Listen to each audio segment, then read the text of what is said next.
Log in to KofiPiesieTV.com and get Spears of the Mossi Volume 1 by Kofi Piesie Research Team.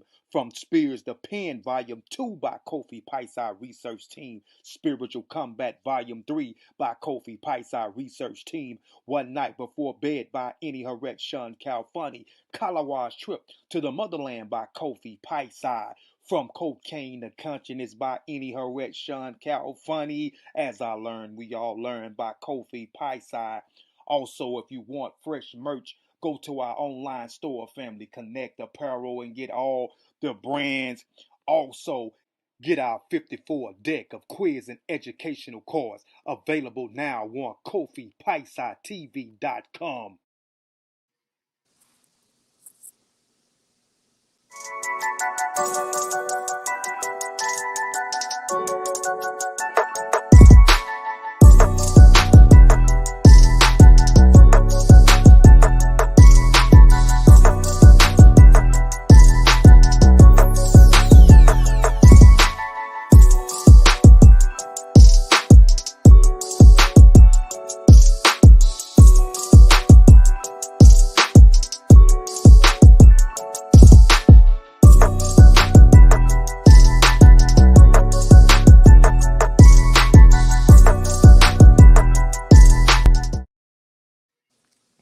All right, peace, and Black African power.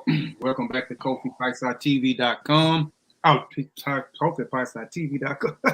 Welcome back to Kofi Piesie TV YouTube channel. Give me just a second, y'all. Let me do this. First, I want to say, ETM Hotel. Dua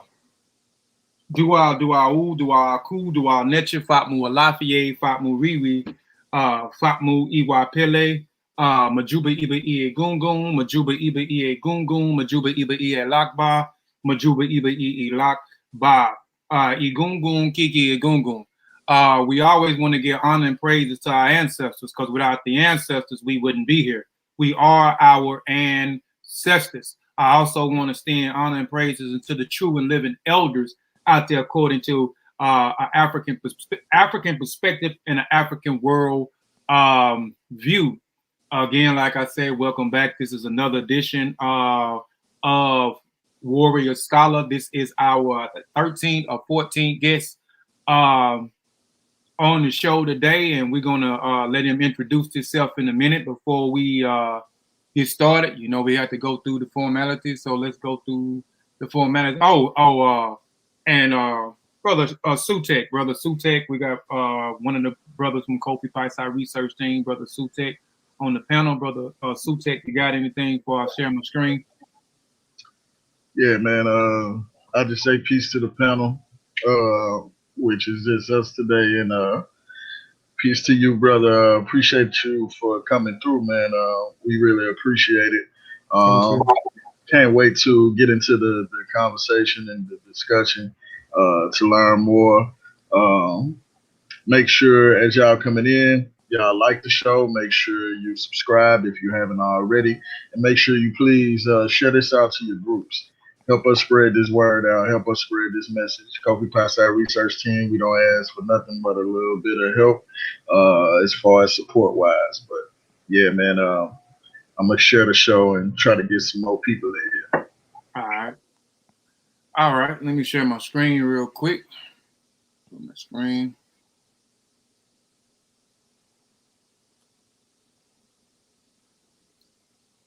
Let me go here. Where do I see it? Okay.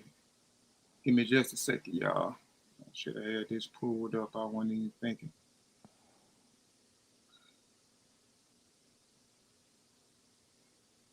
One second. Let me get my slides pulled up real quick. I had to re-download the slide.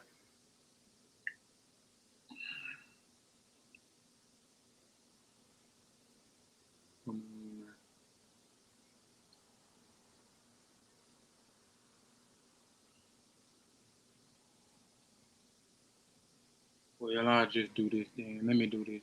Because this hadn't opened yet. I'll do it like this.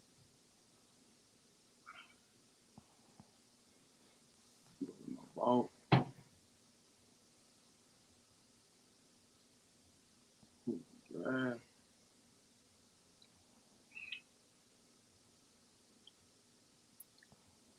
My screen sharing. You can see me. I can see my screen, can't you? Yeah, you sharing. Okay. Should have had my PowerPoint open up earlier. I had to download it. You know.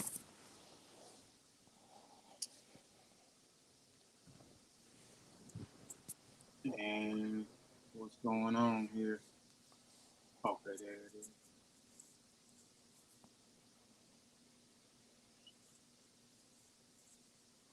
Hold on, let me see if this opened. Okay, never mind. I don't even gotta open it.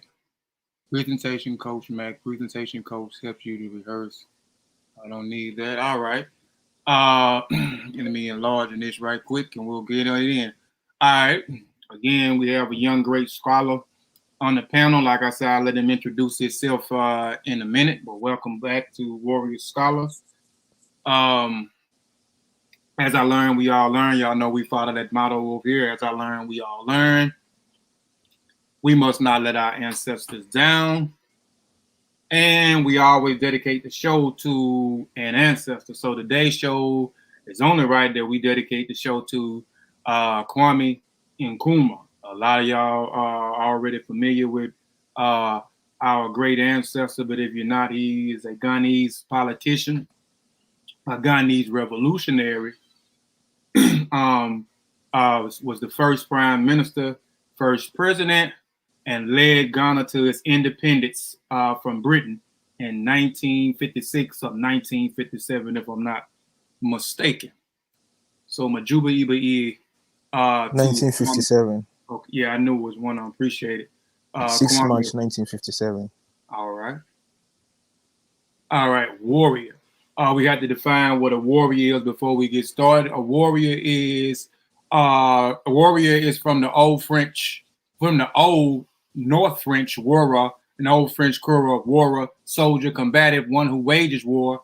From wara, wage war. From wara, wara is a person engaged in experience in warfare. Broadly, a person engaged in some struggles or conflict. Scholar, a person who attends a school, studies under a teacher. A person who has done advanced studies in special fields, a person who learns, a learned person, a holder of scholarship, a person who studies a subject of great detail, especially at a university.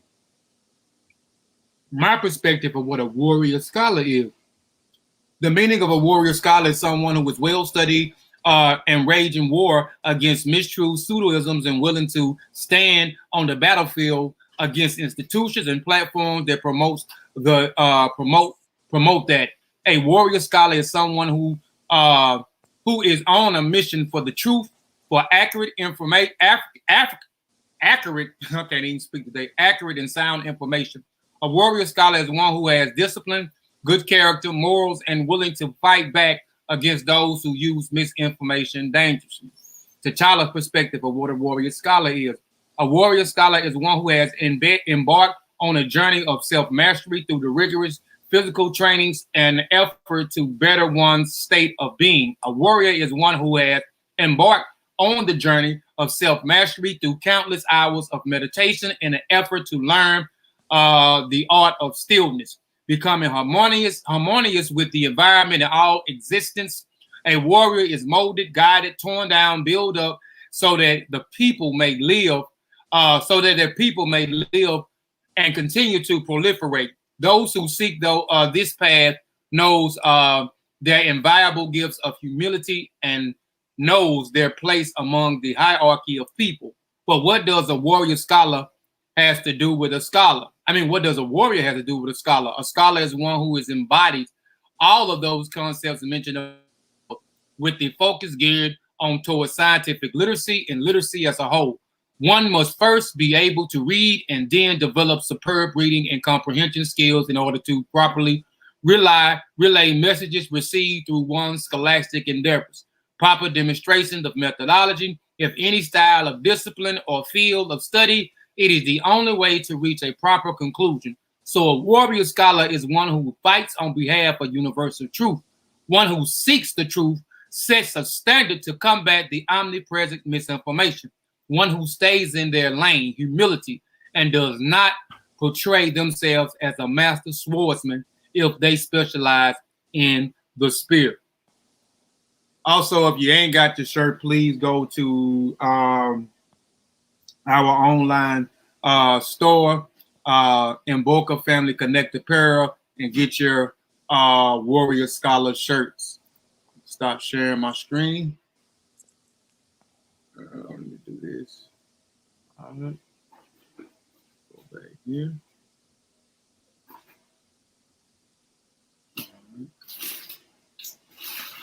Stop sharing. Stop sharing. All right, now, brother, go ahead and introduce yourself before we get into the interview, and let the people know who you are. First of all, my name is mentioned Kwabena Selikem Wiredu Okatakyie. And my birth name is Reggie Chiredu Watson. But because of when I came to know who I am, my heritage, so I decided to use my local name instead of the foreign name. So the Reggie is my foreign name. Yeah, I was born to an African parents. I was born in the States, but I grew up my whole life in Ghana. So my mom is like, because of our heritage. So my mom is Ghanaian, and part of it is Basotho, and my dad also is Ghanaian, Senegalese, and some of his heritage goes to Belize, which is the Garifuna people. All right. Let me get my questions together real quick.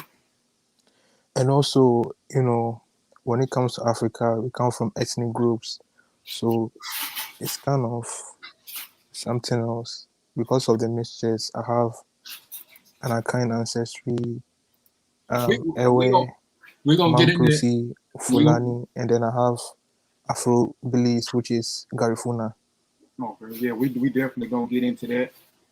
Peace family, please like and share the show.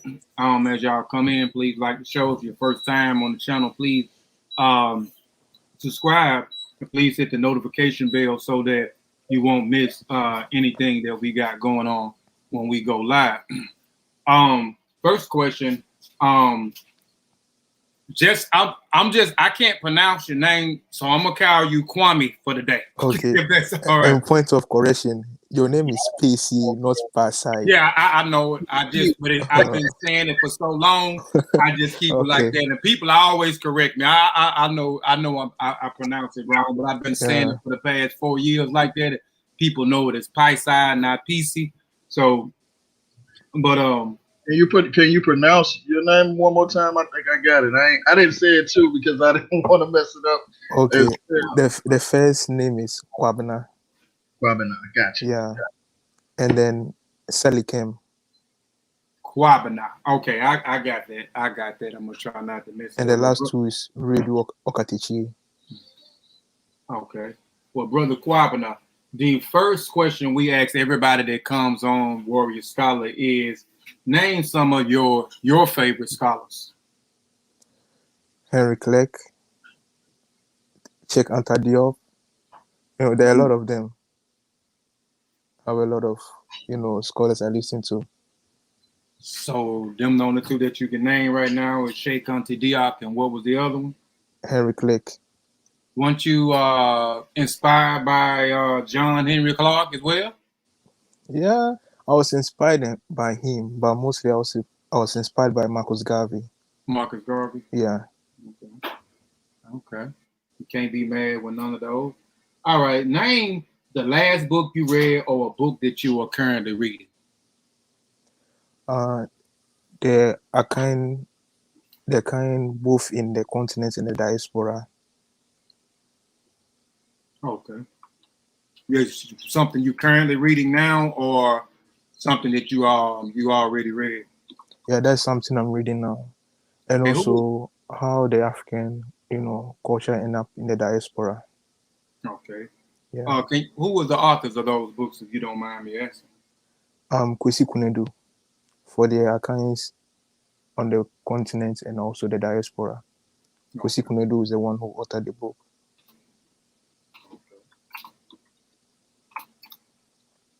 All right. Break down, Brother Kwabena. Break down your name. Like I said, we trying to, get your name right. Like I said, I was finna call you Brother Kwame, but break down your name for us. Like I was telling you earlier, a lot of people that come on the show, especially those are trying to, uncolonize their minds and give themselves a name that represent, their culture and their tradition and their background and their roots. And we know in African culture and tradition, names are very, very, very important. A child does not exist until it gets a name. And a lot of times, a child, it just all depends on what ethnic group that you belong to. But most of the names are tied into the child's destiny. Some may be tied into when the child was born, what day the child was born, as myself. So can you break down your name for the listening audience, please?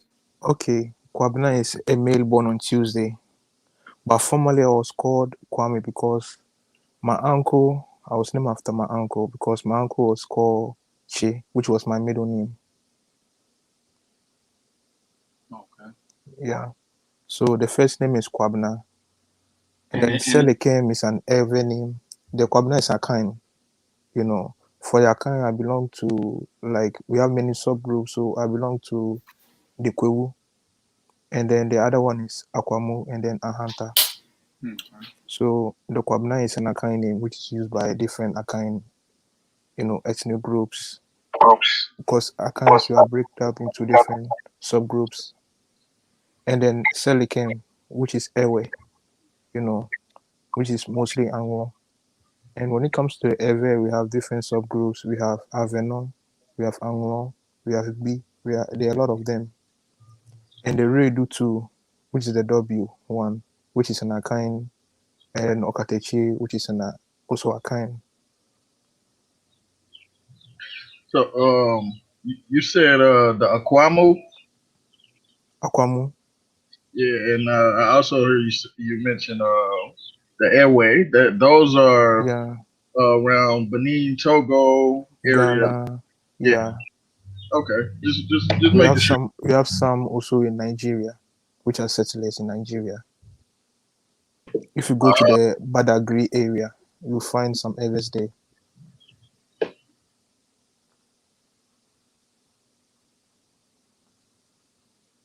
Your mic muted, Kofi. Yeah. Now you kind of mentioned that a while ago. That's why I was telling you. Hold on, we're gonna get into a lot of what you was, as you was introducing yourself. But where explain. You was born here in the States, right? You was born here in the United States. Yeah, but I grew up in Ghana. Okay, well, I was raised there. So okay, but we're gonna get into that as well. But where were you born here in the States? I was born in the DC. DC. Yeah. Okay. You were, and being born here in the States, and you mentioned your name. You mentioned the name that you was given, your European name, Reggie, right? Yeah, okay, Reggie. So how was you brought up? How was you brought up over here? Was you brought up a Christian? Was you brought up a Muslim? I was brought up in a Christian, my background is Christian. Yeah. What kind of Christian? My mom is Pentecostal and my dad is Presbyterian. Oh, your dad is Presbyterian. Okay. And I'm asking that. Okay, so you was brought up as a Christian. You're from Ghana. Your mother is from Ghana. Your father is from Senegal. And no, my mom is Ghanaian Basotho. My dad is Ghanaian Senegalese. And my dad, his paternal great-grandfather's father is from Belize. Oh, okay. All right. I Yeah. thought you. So I mean, so where was your father born in Ghana, or was he born in Senegal? My dad was born in Ghana. He was born in Ghana, but Yeah. he has family in Senegal. He has ancestry there. Okay. Yeah. All right. So before we get into more into your story, and your journey, so you was raised as a Christian, Yeah. and you said you was raised as Pentecost, or you said your mother was a Pentecost and your dad was Presbyterian. Yeah. Okay, so I remember a while back. It's been a while back. I remember looking at an interview maybe about 2 or 3 years ago.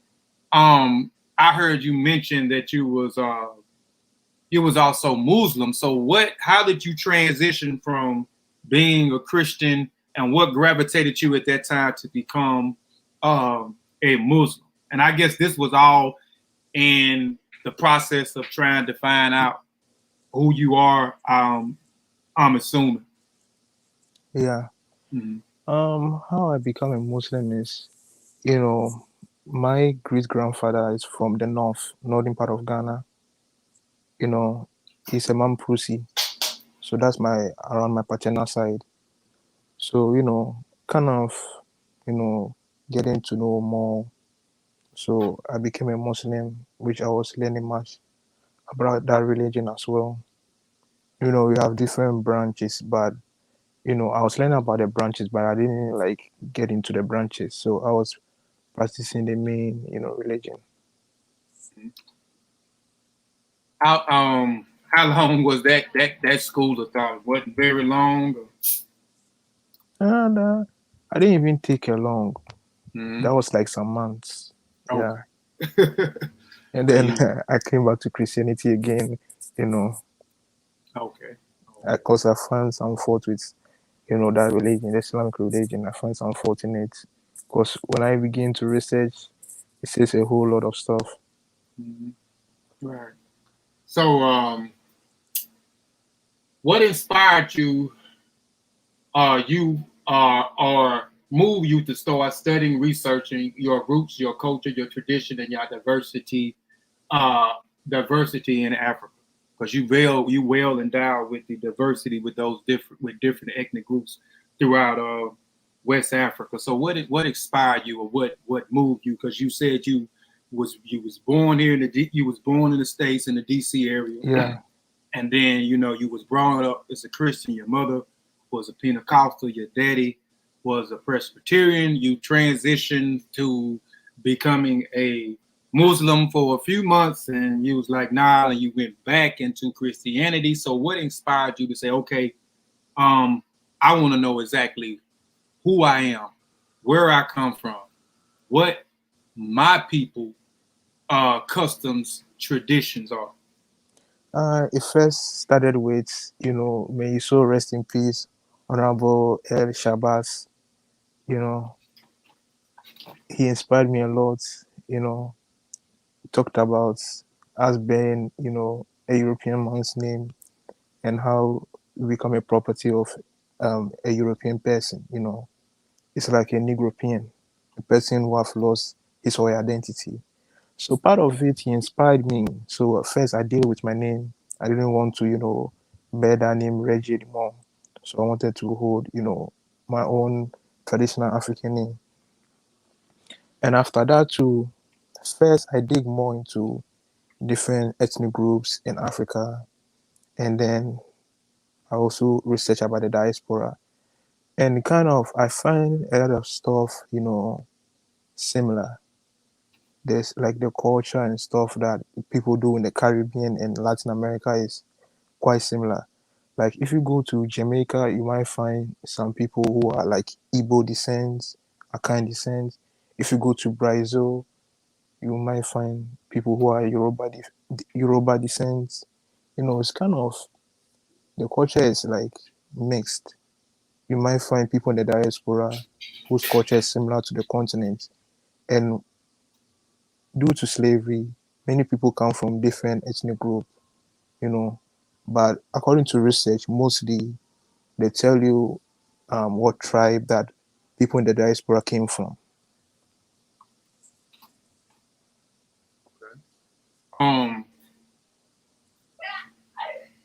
So you saying so it started out with changing your name, and from Yeah. changing your name, you started looking into what the connection of that name, and you say you started in the Caribbean first, and then you went back into Africa. Yeah, exactly. Oh, And then Latin America. oh, in Latin, okay, in Latin America. So you have roots in Ghana, Senegal, Lesotho, and then you said and yesterday when we was messaging each other, you said you found out you had roots in Belize and Belize, what was okay in Belize. But first let's talk about you said you was born here in the States and then you left at the age of 6 and went back to Ghana. So let's talk about your experience as a 6-year-old boy leaving the States and this again going back to Ghana, to your homeland, to your mother and father's homeland. Can you kind of talk about that experience going back at that age? Was it a culture shock for you when you reached there? Yeah, I was kind of culture shocked. When I went there, you have the American lifestyle in you, so Americanized the way you speak, and sometimes when you're speaking the local dialect, you cannot even speak it well, And I find a lot of stuff strange because in my like where my ancestry is, there's the disciplined children. They're gonna spank you and discipline, and you learn how to respect your elders. There's a lot of responsibility, cleaning, washing the dishes, doing a lot of stuff. But when it comes to US here, I would say that everything is, people get it cheap because you have laundry, you have vacuum cleaner and a lot of stuff. But when back home, it's not like that. It's kind of different lifestyle. And I attended, I would say the school I attended are mostly Christian schools. I attended God is Able Preparatory School. That was in the eastern region of Ghana, the eastern part of Ghana. We call it Nkoko. And I also went to school in Most Holy Heart. That was a kind of a Roman Catholic school. And then I also went to another Christian school, which was called Good Samaritan. But in the States, before I even left for the Ghana, I went to school called Strawberry Knoll, which is in Maryland. And I also went to Chandler and Elementary School. Yeah, in the States here. Back in Ghana, they don't teach us much about our heritage. We're kind of lost. They teach us foreign stuff. We don't even know much about ourselves. So okay, now right there, you mentioned going back to Ghana, and you mentioned the schools, you named the schools you went to, and majority of the schools that you went to, was Christian schools that you went to, and you said that a lot of the people there was lost. Can you kind of explain that for people that may not know why, because some people may be listening or go back in the archives and listen that it's not well studied like we may be, you know what I'm saying? Because we have people that are well studied that watch the channel. We have people that are just now trying to learn and figure out what's going on, and so how can you explain how the people in Ghana are lost and majority of the schools being Christian schools? You mentioned you went to a Catholic church. A lot of people may not know that at one point in time that the British colonized that area at one time. So can you kind of talk about that? Sure. We don't know much about our heritage. Even if you tell them about their culture, tradition, they have no idea. And another one too, they don't even know some of them don't even know where they come from. They don't even know their family history. I would say most of them don't know their family history. I'll put it in that context. Now, when it comes to colonization, we had a lot of people who come. We had Diego de Azambuja, which came around the 1400, was explorer, and also a trader, who also came, like a slave trader who came to Ghana. So the first people who came, the first Europeans were the Portuguese. Mm-hmm. Then we had the Dutch. Some sources also state that Germans also came. Yeah. And then we have the Dutch and then the British. Right. And you said the Portuguese came First, early, the first, the if 1400s. the Portuguese were fighting, they were fighting with other Europeans. If not, by now, Ghana will be speaking Portuguese language as official language instead of English. Okay. Yes, yes. Yeah. And that's the official language. That's still the official language over there now? It's Portuguese? No, English. English is Yeah. the okay. And Country that that is speak Portuguese is Equatorial Guinea, Guinea-Bissau, Angola, Mozambique. but Yeah. but the official language there now is because the British was the last people that Yes. colonized that area, so that's Yeah. why it became. And I'm just throwing that out there for people that may know. So even what he said the Portuguese. He said, and we already know, people that follow this channel and Mossi Warrior Clan channel. Mm-hmm. We talk. We have talked extensively about the mission of the Portuguese. One of their mission was to bring in Christianity. Or we know when Europeans come in, they bring Yeah. they bring in the But missionaries. Roman Catholicism was the first, Mm-hmm. and then other denominations. We had the Anglican, Presby, Methodist, and so on, and other what you call denomination of the Christianity. Yeah. Mm-hmm. So from the 1400s, so you can say what from the 14th or the 15th century, all the way, up until, well, I ain't gonna say no up until, because I mean, even we'll get into that. I want to get into that too about the government, but Okay. but I'm just trying to paint a picture so people can understand why you said what you said by the people in Ghana is lost, why you went to majority of Christian schools, because you had foreigners who came in. You mentioned the Portuguese, you mentioned French, you mentioned the Dutch, you mentioned the British, and we know all those people The Germans. practice Christianity.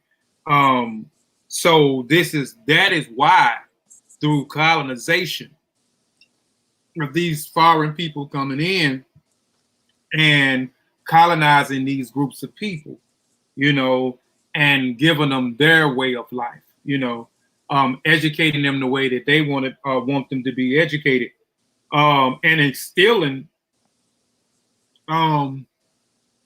hate of their own culture. Can you talk about some of the things that was frowned upon? Because I'm quite sure did you experience some of those things where a particular person wanted wanted to or were trying to practice this indigenous tradition and was frowned upon or called the heathen or called a paganist or called a devil? Did you see or experience? Did you see some of that going on over there in Ghana when you and your mother went back home? Yeah, mostly I would say our traditions and culture, most of them are frowned upon. In their kind, people, we have Bragro, and then the Krobos have the dimple, kind of expose their, how we call, excuse my language, boobs, it's kind of puberty rights, yeah. And Okay. also, I would say a lot of, there are a lot of stuff that they frown upon. That's crazy, man. I mean, and it's still crazy because it's still going on today, in Africa, and it's going on over here, in America, as well as Central America, as well as the Caribbean islands. We are being, and I'm from Mississippi, and also, you see, we have like mostly in the African culture, they have white stuff which they used to paint, their faces. They frown upon that one too. mm-hmm. Yeah, and I'm from even speaking your local language in school is considered like, something which is not good. They have brainwashed us to believe that speaking our indigenous language in school or in, other areas is not considered as somebody who is, smart enough. They look down upon you. Oh, okay. So if you spoke your indigenous language in school, you was frowned upon. That was frowned upon. Yes. Wow. See, I didn't know that. Peace to everybody in the chat, man. Peace to everybody in the chat. Please like and share the show. Please like and share the show. And like I was saying, I'm from the Bible Belt.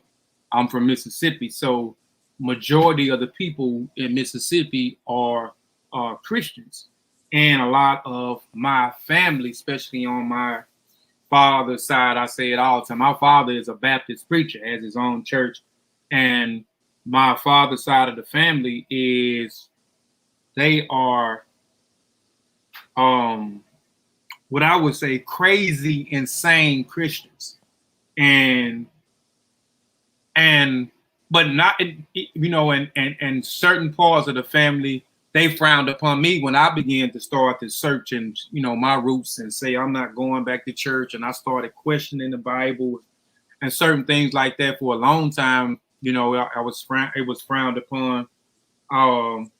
And, me being around certain people, and even like now when I get introduced to certain people and they I tell them I'm not a Christian, or I don't go to church, I don't prescribe to the Bible, or people that I meet. I don't really meet too many Muslims here. Like I said, most of the people in Mississippi are Christian. Their Muslims are very, it's very slim here. I know a few, but like I said, Christians, and I have heard and experienced, firsthand myself, people calling other people and even myself heathens and pagans, and saying I'm a bust hell wide open and stuff because I didn't prescribe to Christianity. Yeah. So so I understand. So that mentality of us hating our traditions is embedded deep into our DNA, man, and it still is crazy. Like I said, it's still going on. Now you mentioned that you were a part of the Akan and various, and the Akan has various subgroups. You mentioned subgroup that you belong to. Akumi, are you a practitioner of Akumi, and is you familiar with Akumi, the traditions in Ghana that is practiced by the Akan and the Shanti and so forth? Yeah, I'm familiar with it. It's also practiced in the Caribbean as well. If you go to Jamaica, if you go to Guyana, Suriname, they still practice it. It's practiced in Ghana as well. Is it called Akumi though? It's called something different over there though, ain't it? Not in Ghana, but I'm saying you mentioned in the Caribbean and stuff, it's a little bit different, ain't it? Yeah, it's spelled in different ways, But we have in our Douglas, the tree Douglas, we have a specific name which we call. Are you familiar with the Winti? Because if you look in that area, you have some people that practice a tradition called Winti, and it's a synchronism of Akumi, Voodoo, and Christianity. Are you familiar with that? Yeah, I'm familiar with it. Yeah. So I actually did. When was that? Was it Well, it's 2018, 2019. I did a research about Suriname. Yeah. Mm-hmm. Yeah, when I did, I saw it all. Mm-hmm. Yeah, because a The lot of Komansi it. people, which are Akan descent. Mm-hmm. Yeah. What was that place called? And I'm mentioning that because like when it veers, and nothing wrong with that. I personally nothing wrong with that when a tradition leaves, because we migrated, whether we migrated forcefully or we migrated on our own. You know, and when we got to a certain place, whatever that we may practice, it may changes, it may varies because of the geographical location. And people don't have an understanding of that traditions, most of the traditions is And the based language off, too.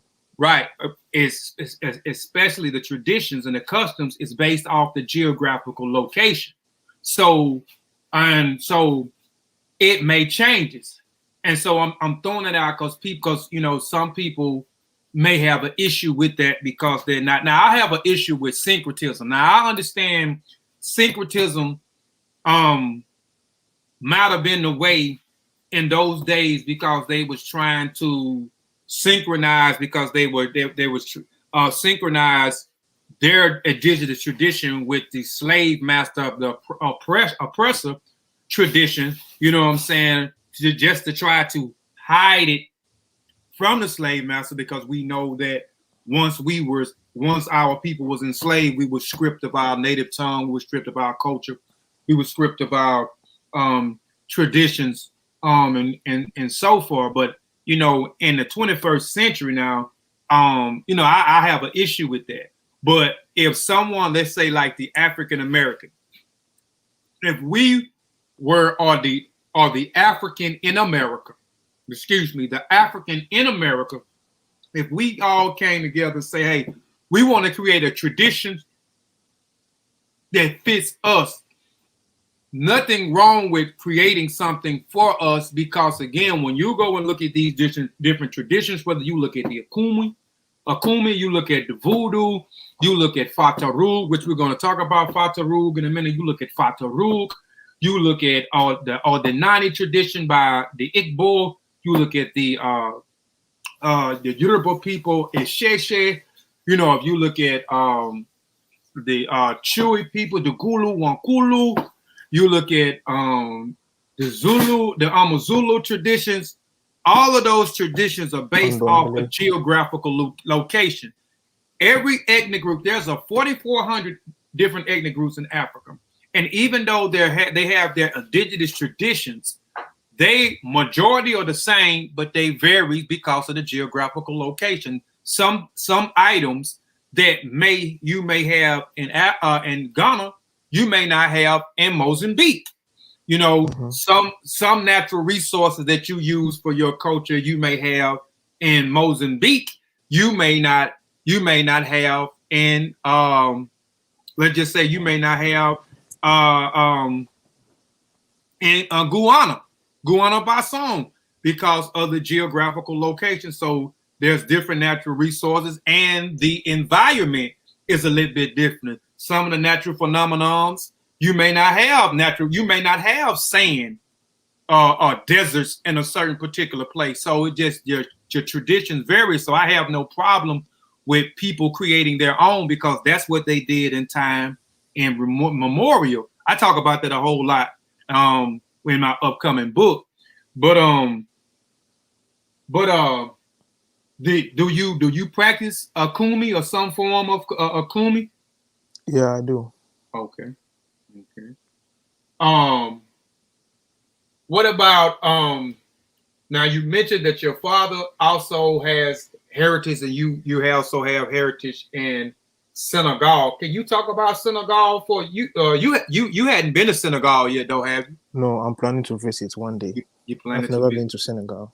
Okay, but can you explain Senegal and the people in Senegal? And before you do that, do you know what ethnic group your father roots descend from in Senegal? Is he a part of the Fulani people?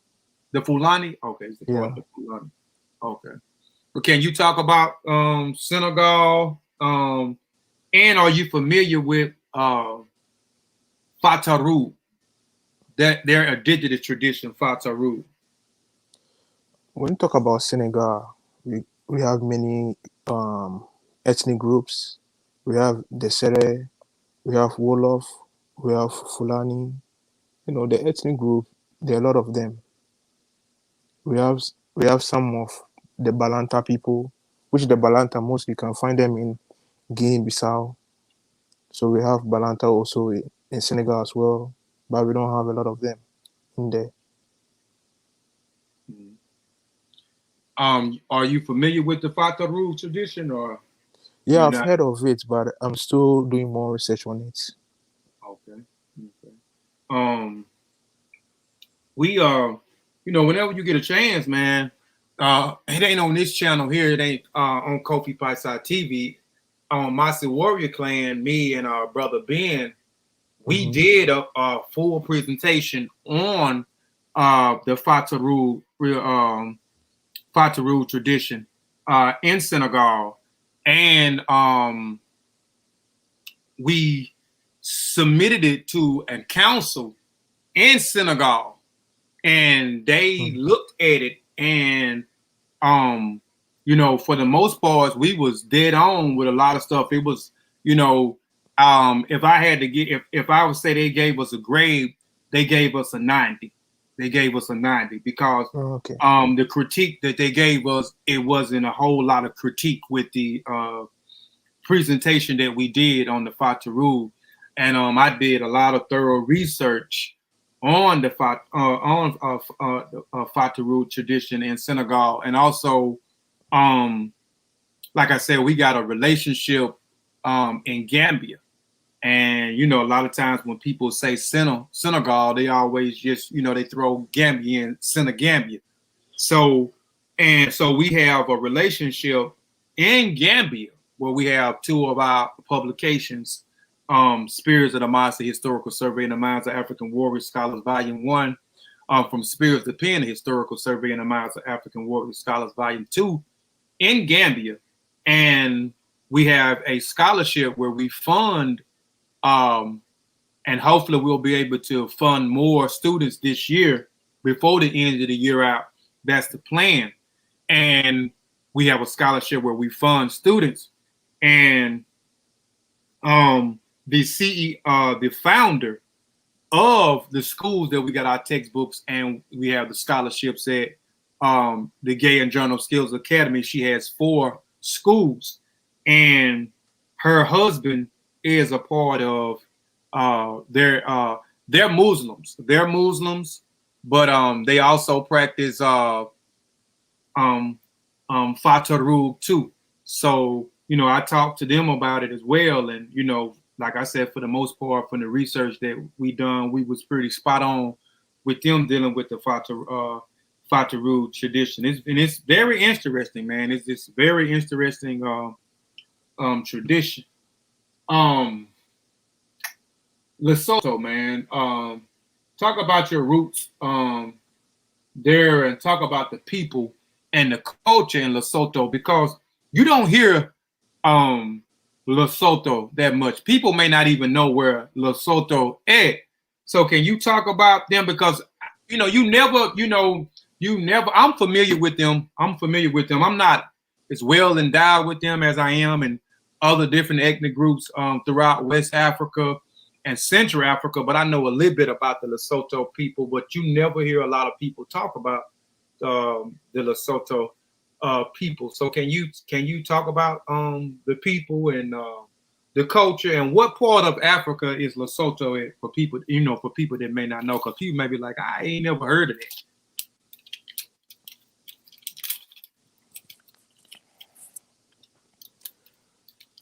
Lesotho is in the southern Africa. It shares borders with South Africa. With the Amazulu, right? Exactly. Are you familiar with some of the customs and traditions down there? Or?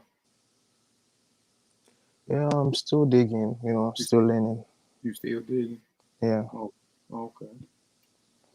Okay. Well, we'll move on to the next question. let's talk about your website, man. You have a website called rediscoveryafricanheritage.wordpress.com. Yeah. I came across you maybe about 4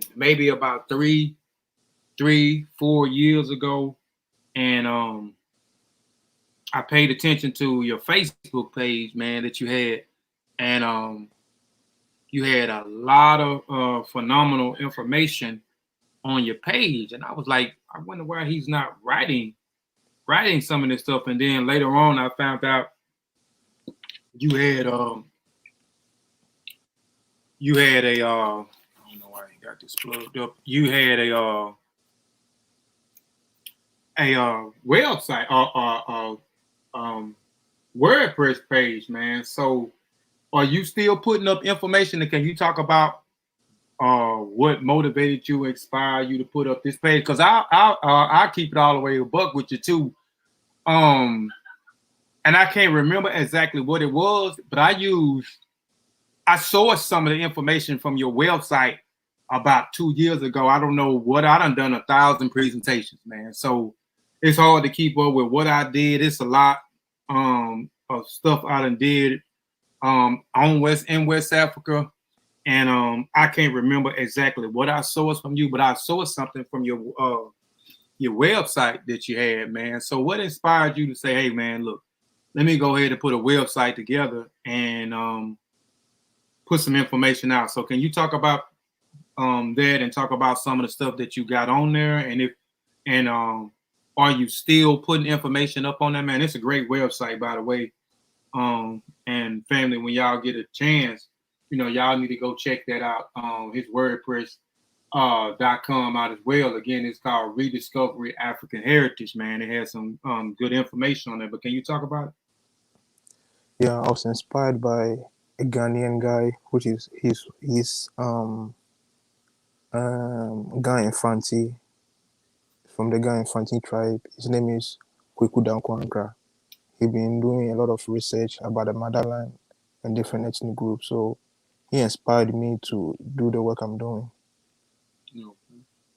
So what all you got up on the website? Can you tell some of the people what they got on there, so they can go check it out, man? What all? You got a lot of stuff on there. What all you got on your website?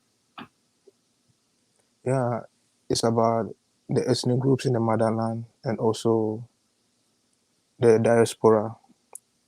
Like, let's say, the tribes in Africa and their connection to the diaspora.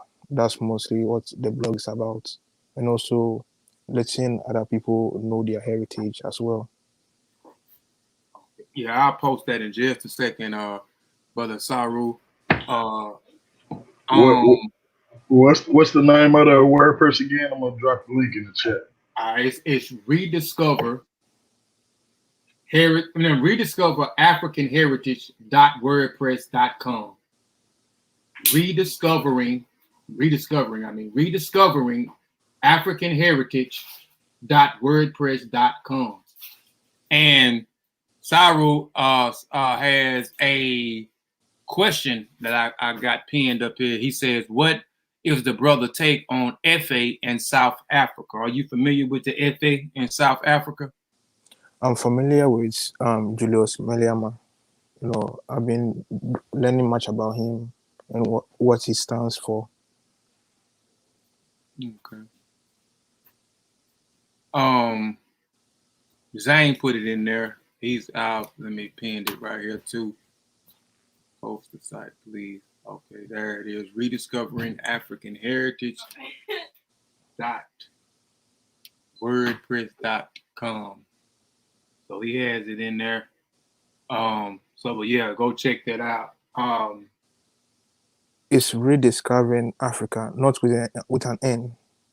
Yeah, he got it in. I'm sorry, I'm pronouncing it wrong, but yeah, Rediscovering. He got it up there. You see it right there, Brother Kwabena? Yeah, I see it. Okay, is that right? Right there where I got pinned? I got it. Yeah. He got it. Okay. The link in the chat. All right. So there it is. He got it. You got it in there. Brother Sutek, you got any questions you would like to ask our good brother? Yeah, man. I didn't know if this was one of your questions, but I'll ask anyway. How were you received being a brother from the continent coming to America? Or like how did American black people receive you? You know, part of it is my accent. They don't even recognize me as their brother. I'm from different place. Them also are from different place. And some even come to my face and tell them that they are not from the motherland. The Americans. They are mostly this, the Hebrew Israelites folks and the Aboriginal folks. Yeah, that's what they tell me. I'm not their brother. I'm not one of them. Yeah. We got a growing community of African Americans that feel or want to disconnect themselves to Africa. It's just pure ignorance, and I apologize for that community. We apologize here at Kofi Piesie Research Team, even though we don't speak for them and they don't speak for us. It's still crazy, man. Yeah. I apologize about that, but also I wanted to know: are you familiar with any of the history of North Africa? Yeah, mostly Libya. Yeah. Right. Okay, those Berbers or Amazon up there. Just for clarification, I know the answer to this question, but those of this community, for clarification for them, are those Berbers and the blacks like me and you, like, are we the same people? If you talk about the indigenous people, the Berbers are like dark-skinned people. Yeah, that's the indigenous people of North Africa. And we are the same people. And mostly some ethnic groups in what you call West Africa, Mali, mostly ended up in North Africa. Right. I'm speaking on those Berbers who would call themselves Albidan, the whites. Mm-hmm. Or do you see yourself as the same as those people? First of all, it's all brainwashing and whitewashing history. They are dark-skinned people. Recently I did a research. I find dark-skinned people. So mostly they are dark-skinned people. But because of what happened is that when the Arabs took over the North Africa, they feel that they are more North African than the dark-skinned people over there. Okay.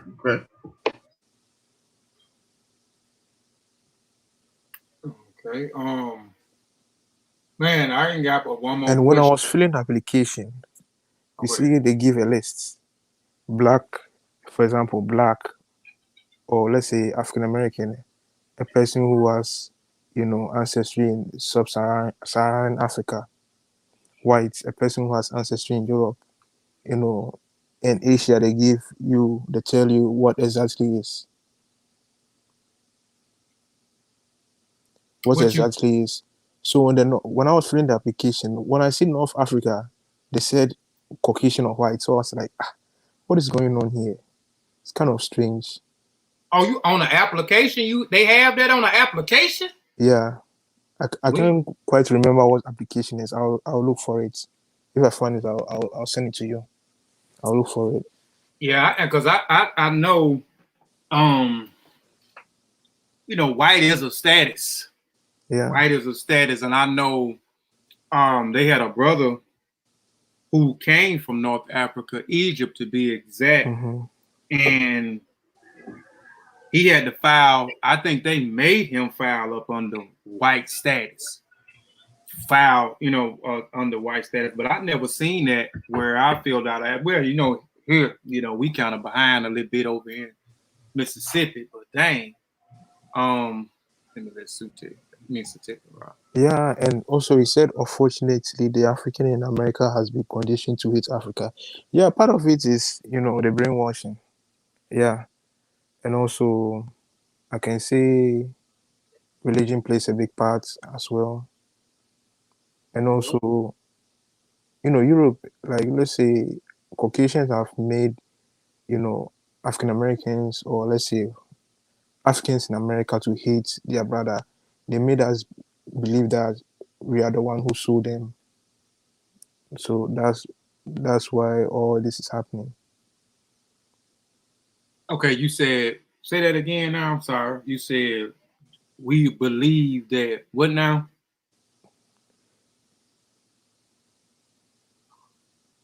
Caucasians have made Africans in America believe that we are the one who sold them. And also, let's say the history, like the brainwashing education system as well. And then we have religion as well. Right. You absolutely right. I agree with you on that too. Because when I do talk to some people, that's some of the stuff that has come up in the past, man. Because I experienced that too. Whether people say they ain't African or they didn't come from Africa. Like I'm not making none of this stuff up. This, like I said, I'm from Mississippi. I'm from the Bible Belt. And anybody know anything about Mississippi, know anything about the South? They are from the promised land. Yeah, know Israel. anything about the South? I'm telling you now. Some claim they are from the promised land, Israel. Yeah. Mm-hmm. So, I definitely, man, experienced a lot of that, man. But we coming up a little bit over an hour. Biddy for Houtier, Sister Julanda. I only got one more question for you, brother, man, and that's what you got coming up, man, or what you working on, such as articles, books, or trips. What you got planned, man? What do you got planned for the future? I have a lot in mind, Part of me, I'm a cultural activist, I'm a human rights activist as well, Pan-Africanist. And I do poetry sometimes. Mostly what I want to do now is that I want to travel across the continent. I've been doing research about unknown tribes, which I want to sit with elders, record their history and everything, do documentaries, and then start publishing books about, unknown ethnic groups in the motherland. And also, right now, I'm writing a book about myself, my autobiography, my ancestry as well, and my family history, which, soon I'll be able to publish the book. Yeah. And also, I'm trying to get my own TV station, which mostly to be about, Black consciousness. We talk much about our culture, our history, and a lot of stuff. When I get to the motherland, when I move to the motherland, I'll start my own TV station as well. And I also have a plan which I want to build a school, which it will be centered most in our local language. So whatever region in Africa is, whatever language is spoken mostly will be taught in schools as well.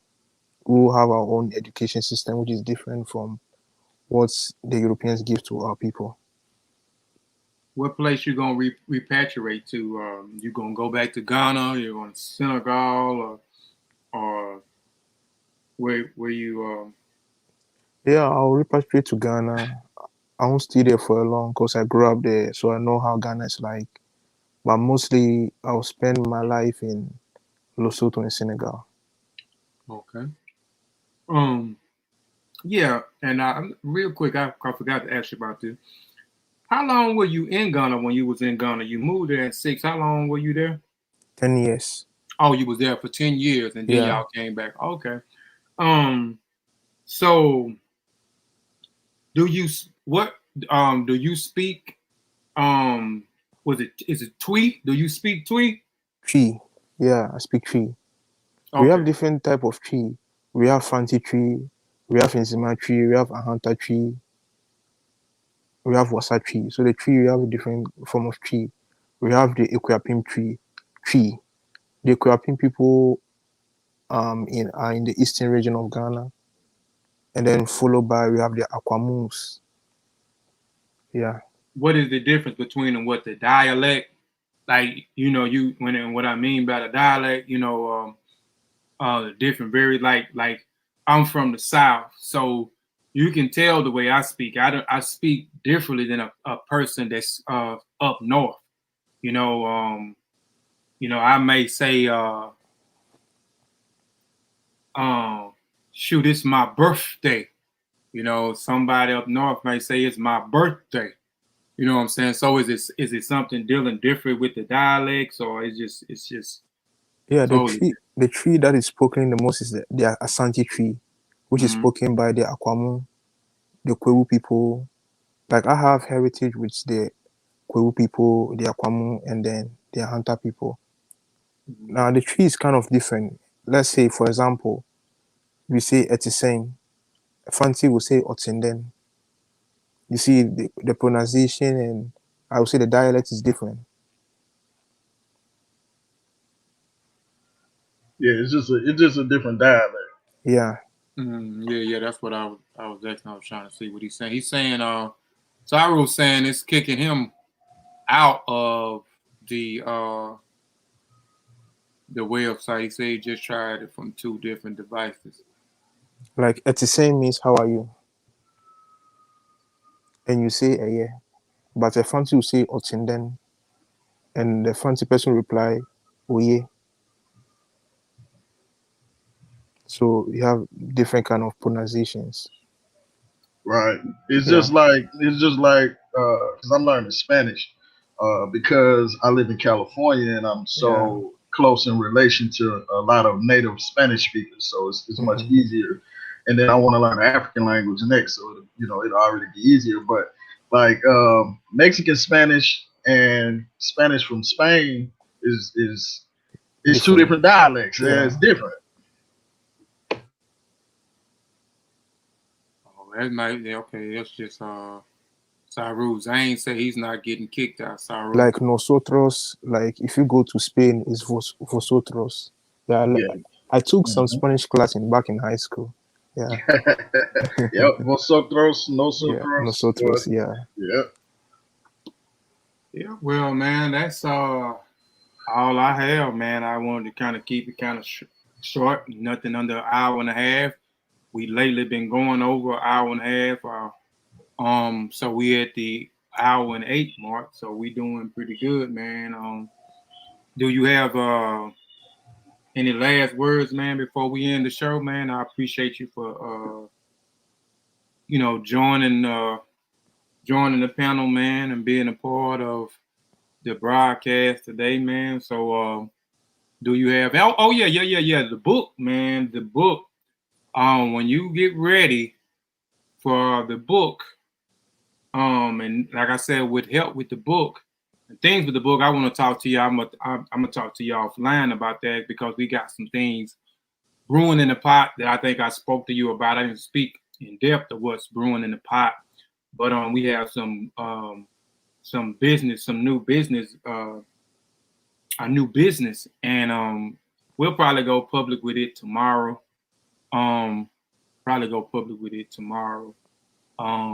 So yeah, definitely, man, hit me up, man, with that as far as your book, your autobiography book, man, that's coming out. But again, like I said, man, I appreciate you for coming.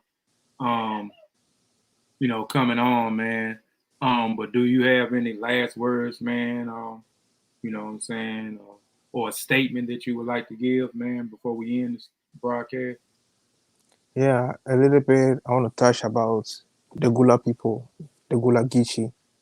In Liberia and some part of Sierra Leone, we also have a tribe known as the Gola, but it's spelled differently from the way it's pronounced in the America. Right, it's G Yeah. and it's Gola. But mostly the Gola Geechee are of the Mende, Timine, ethnic group. Yeah.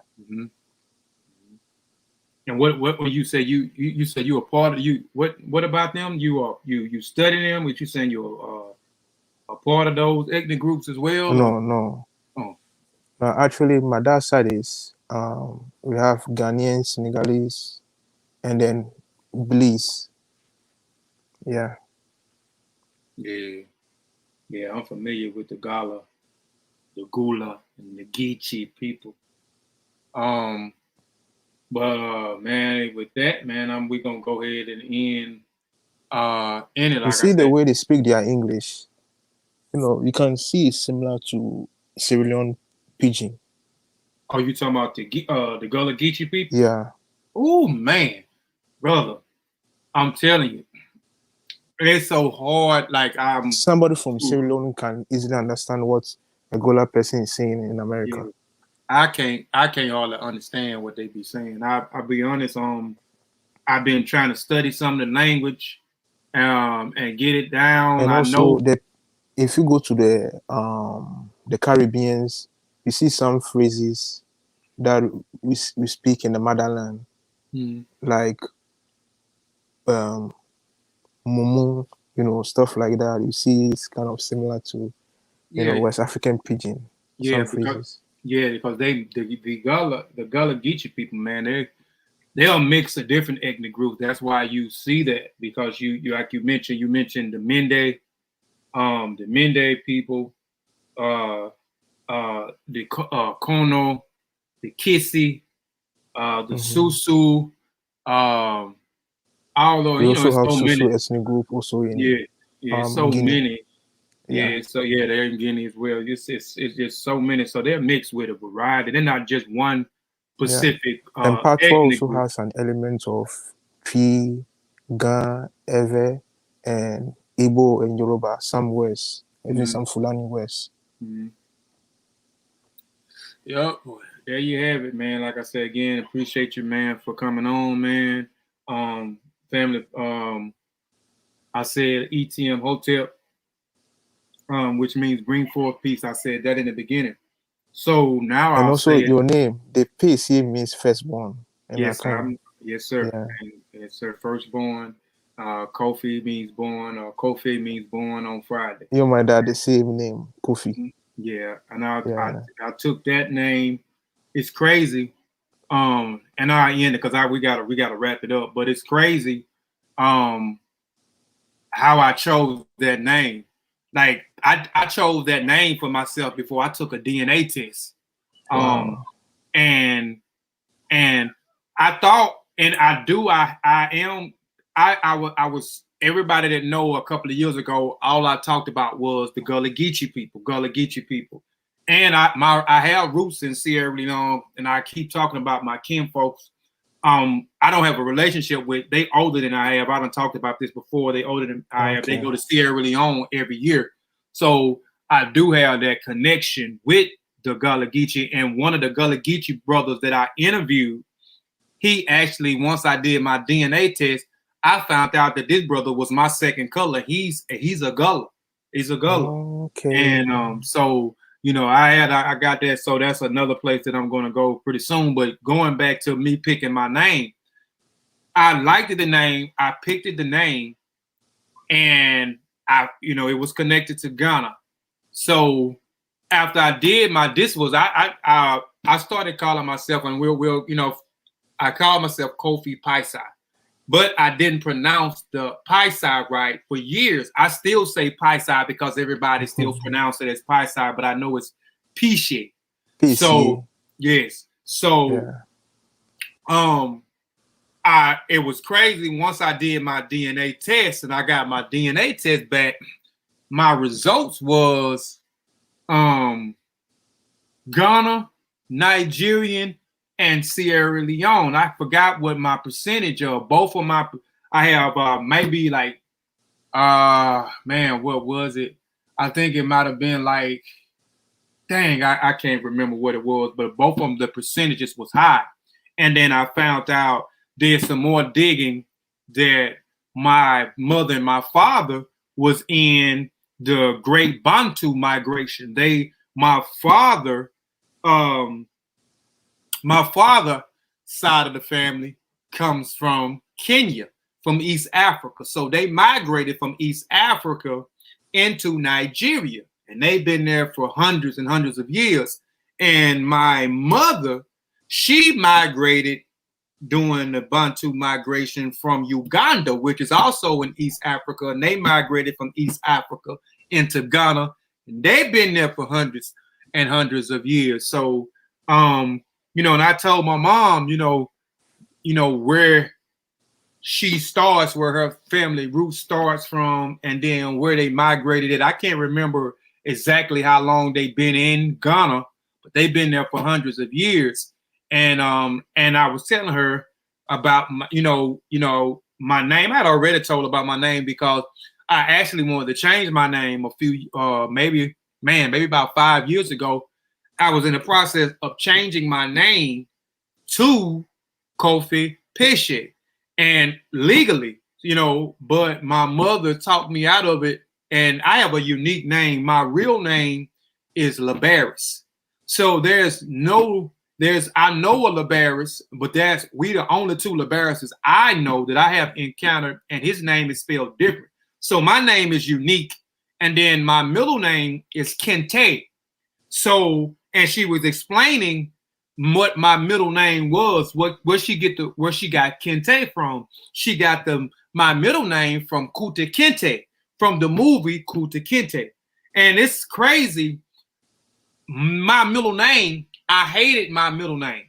I hated my middle name always. I never told anybody my middle name. When people ask, do I got a middle name? No, I don't have a middle name. My name is Labaris Nelson, which Nelson is a Slavic name. A Slavic name. My ancestors was enslaved by the Slavs, the Slavics. So it's a Slavic name, Nelson. And so I would never tell anybody my middle name. I hated my middle name, but I'm proud of my middle name now more than ever. So when she explained to me why she gave me the middle name of Kente, it resonated with me, and I was like, I'm not gonna change my name at all. I have a unique first name already, and then my middle name actually means something, and it is connected to my middle name is actually connected to West Africa. So there's no need of changing my name legally, but everybody knows me as Kofi. So even here, everybody calls me Kofi, and call me Kofi Piesie, Kofi Piesie. So, but yeah, man, I picked that name and didn't even know that my roots descend to Ghana. So, man, that was crazy. So I picked definitely a good name for myself, man. But like I said again, man, appreciate you for joining the panel, man. Appreciate you for letting us interview you, man, and prick your brain, man. And we appreciate you sharing your experiences here in the States and your experiences when you went back home to Ghana, man. So we greatly appreciate it, man. And if there's anything that you need from us, like I said, hit us up, especially when you get ready to, put that book together. Like I said, we got a new business venture, that we've been working on for a few months. And, and we just been waiting on the right time to go public with our new business venture, man. So y'all definitely be on the lookout for that. And if you ain't got our books, please go and get the various publications that we have out. Go get our latest edition, Spiritual Combat, Historical Survey in the Minds of African Warrior Scholars, Volume 1. Is it on Amazon? Yes, it's on Amazon, and it's on our website, KofiPiesiTV.com. If you want to purchase it, I got plenty on hand, plenty in stock.